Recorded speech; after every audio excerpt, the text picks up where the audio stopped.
Boston, January 25, 94. Livy, darling, I am caught out worse this time than ever before in the matter of letters. Tuesday morning, I was smart enough to finish and mail my long letter to you before breakfast, for I was suspecting that I would not have another spare moment during the day. It turned out just so. In a thoughtless moment, I agreed to come up here and read for the poor. I did not reflect that it would cost me 3 days. I could not get released.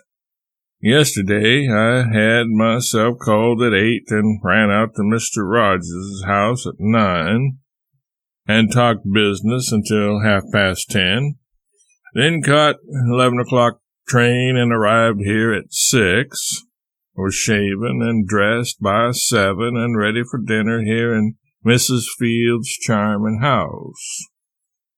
Dr. Oliver Wendell Holmes never goes out now. He is in his 84th year, but he came out this time, said he wanted to have a time once more with me. Mrs. Field said Aldrich begged to come and went away crying because she wouldn't let him. She allowed only her family, Sarah Orne Jewett and sister, to be present because much company would overtax Dr. Holmes. Well, he was just delightful. He did as brilliant and beautiful talking and listening as ever he did in his life, I guess. Fields and Jewett said he hadn't been in such splendid form in years. He had ordered his carriage for 9.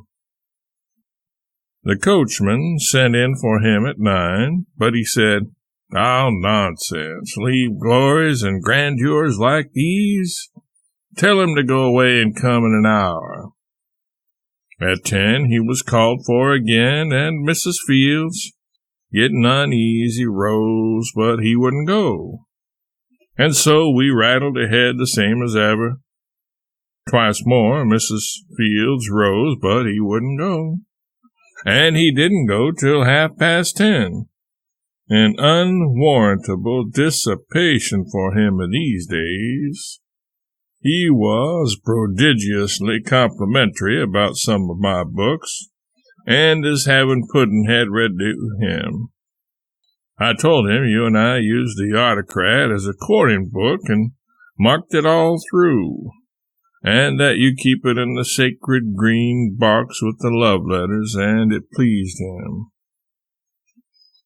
Goodbye, my dear darling. It is 15 minutes to dinner, and I'm not dressed yet. I have a reception tonight, and will be out very late at that place and at Irving's Theater, where I have a complimentary box. I wish you were all here. Samuel.